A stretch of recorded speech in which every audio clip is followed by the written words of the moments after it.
I get what people are saying. I know a lot of people are trying to defend 3rd and 3. And I like to think with a minute and 57 seconds left in the game.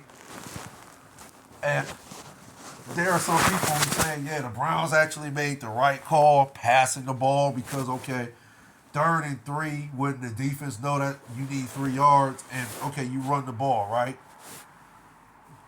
And, okay, a lot of people are saying the defense know they're going to run the ball, so that's going to make it that much more difficult for you to get 3 yards and achieve achieve a first down. Okay, but still, keep in mind you have a backup quarterback in PJ Walker first and foremost. It's been proven that the last 2 games you won, barring or not barring, the last 2 games you won these past 2 Sundays against the Niners and the Colts. Yeah, PJ Walker made plays in those games in order, or he was a contributor in winning those games, right? The Browns being victorious the last 2 Sundays against the Niners and the Colts.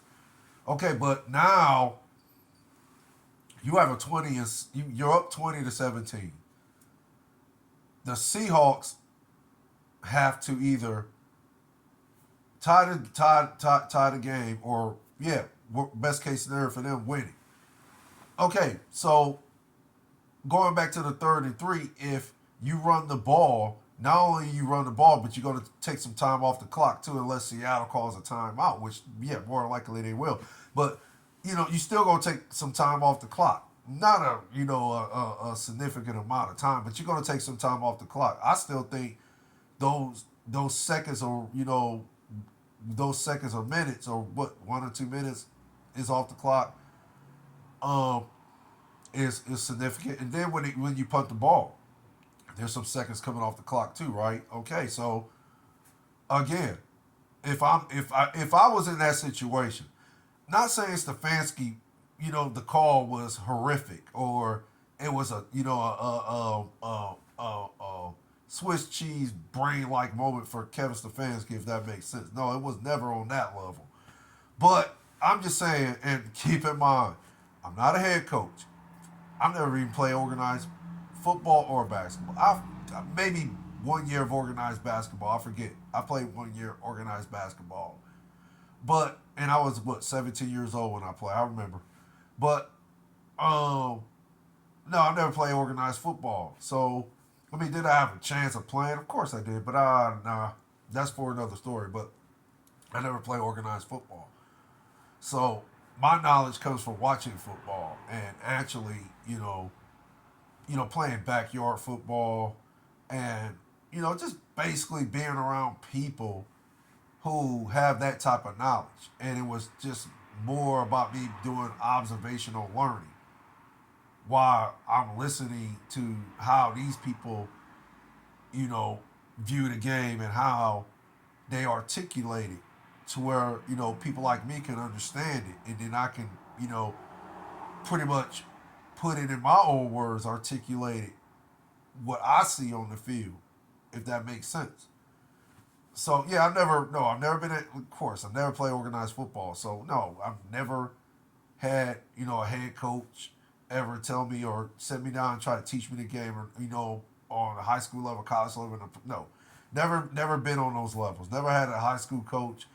I just never had a head coach, period, teach me the game of football. Never. So, but again, in that situation, I'm calling a run play because I'm thinking about these guys got to go the length of the field. Worst case scenario, they either get 3 points or worst case scenario, they get 7 and we lose. Okay, but the defense is playing, our defense, I'm sorry, our defense has been playing stout this second half, right? So why would you want to put the defense in a situation where if we attempt to pass this ball, there's a potential chance of an interception, which we know with PJ Walker, that's almost like okay, 50. It's a 50 it's a 50-50 shot that PJ Walker is going to throw an interception. Okay.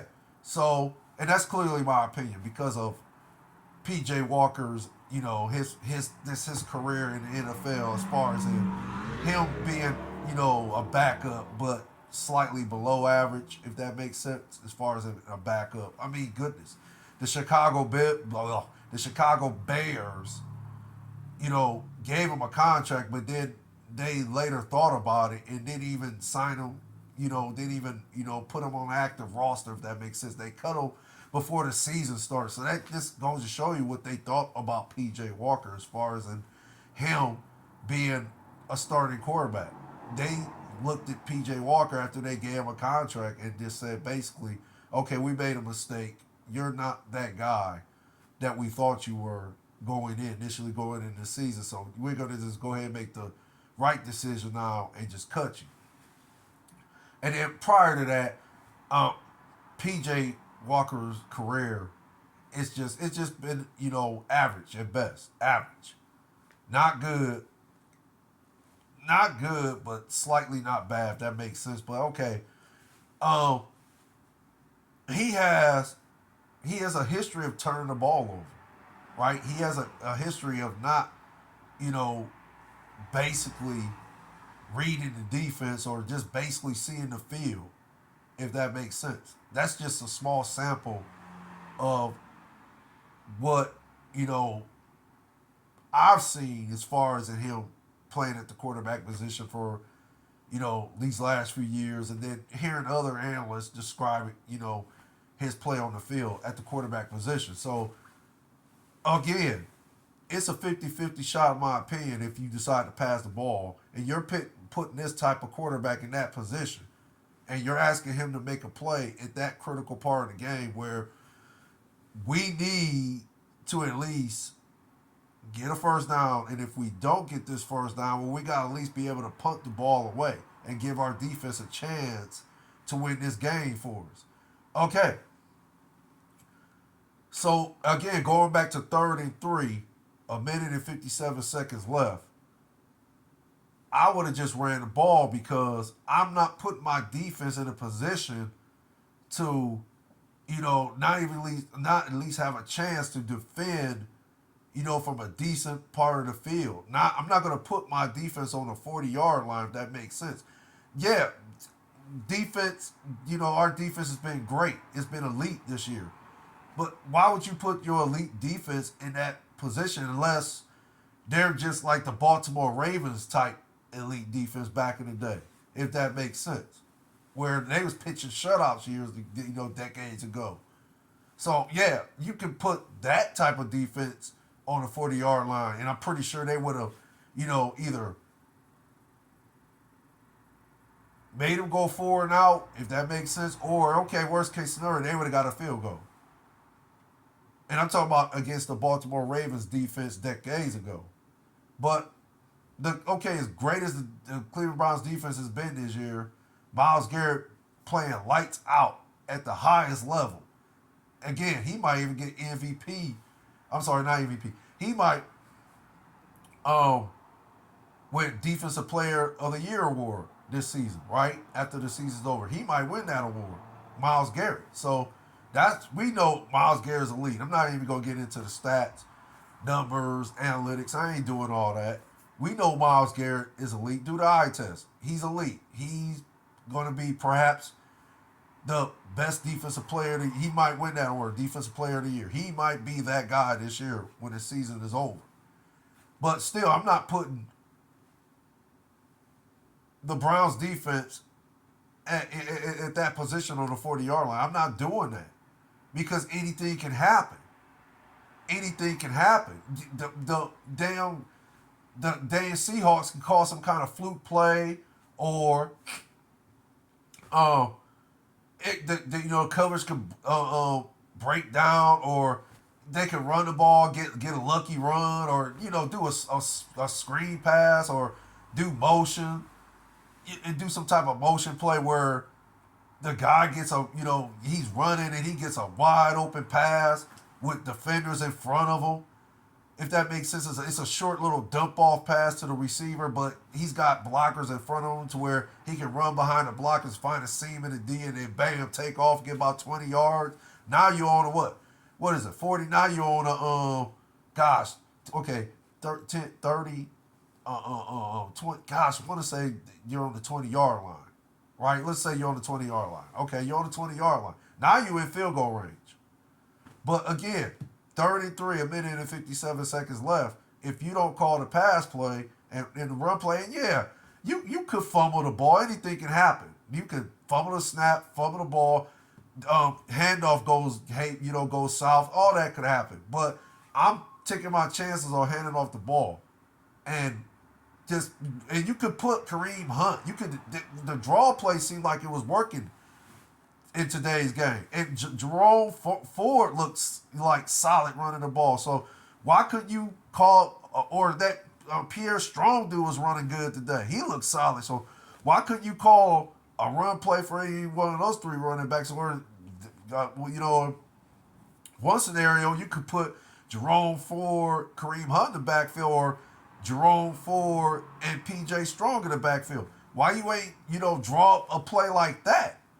Or anything could happen. A screen pass. If you go call a pass play, call a screen pass.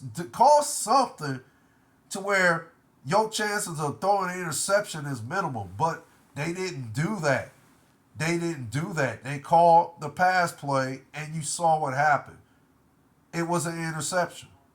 And no, all you can say is, I wouldn't have called that. That's me. I wouldn't have called that pass. That's why I didn't get too upset when that play when they called a pass play. PJ Walker threw the ball and it hit some guy in his helmet. I mean, come on, man. First of all, it was not an accurate pass. Second, I want to say Elijah Moore was open in the middle of the field. So this is contributing to the fact that PJ Walker and his inability to see the field. So yeah, again, why would you put him in that situation anyway? But okay, it was done. The play was called. Browns threw an interception. The Seahawks marched right down the field. Keep in mind, on a 40-yard line. Great field position for a team that was actually moving the ball against the Browns in the first half. And then again, the Browns, for the most part, shut them out until those last minute and some odd seconds in the game. And the defense was put in a bad spot, in my opinion, on the 40-yard line. So okay, what did you expect? I'm not blaming. Yeah, at the end of the day, you got to blame the defense too, because they've been playing elite all season, and it was playing elite.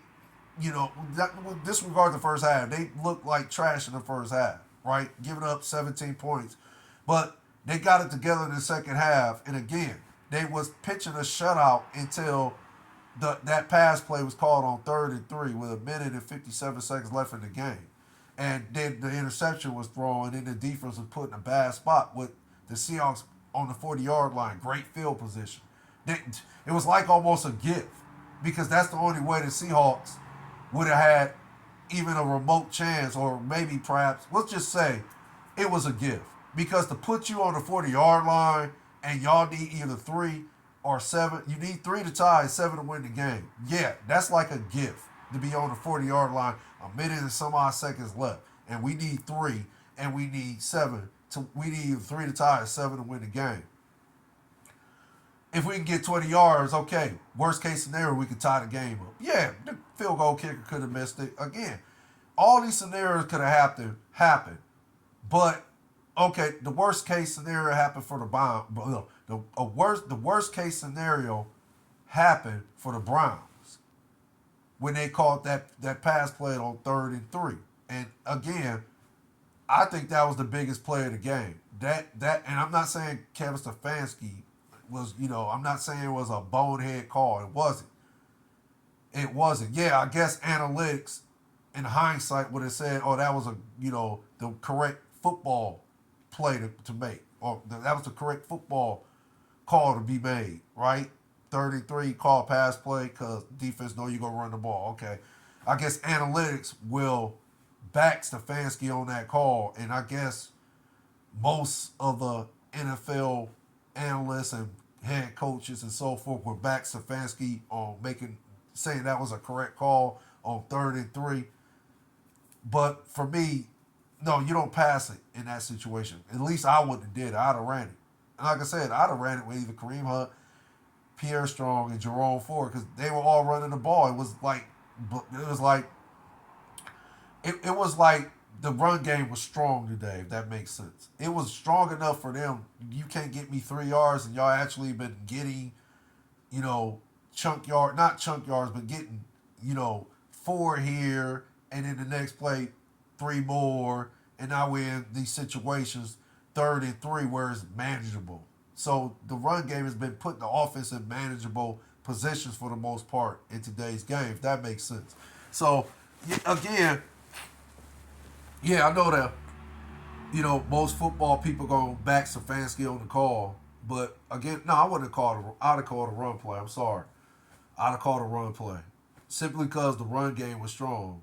And, again, you got Kareem Hunt, Jerome Ford, and Pierre Strong. They all three of them was running the ball at an efficient rate today. Good enough to where, yeah, I'm calling a run play on 3rd and 3 today. That's what I'd have did with a minute and 50-some seconds left. And I could be wrong about the amount of time that play was called on 3rd and 3. I keep saying a minute and 57 seconds left. I could be wrong. I'm just remembering as I go. I like to think that was the actual time when that play was called, but I could be wrong. But, yeah, forgive me for my lack of knowledge because I was actually, watching the highlights. I was in tune with that.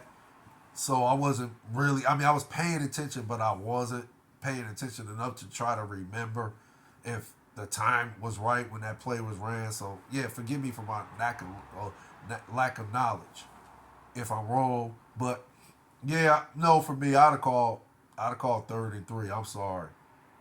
I'd have called a run play on 3rd and 3. So, I'm gonna finish this segment.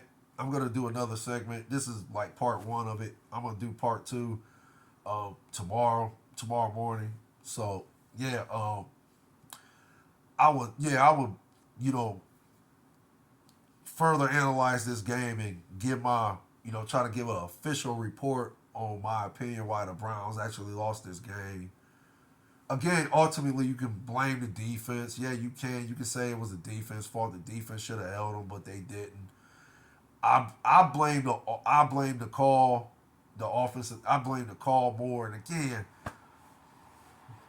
reason why I blame that call because you just don't put. I just feel you don't put your defense in a situation like that. That's all. That's all. I think if they would have ran it, they could have popped.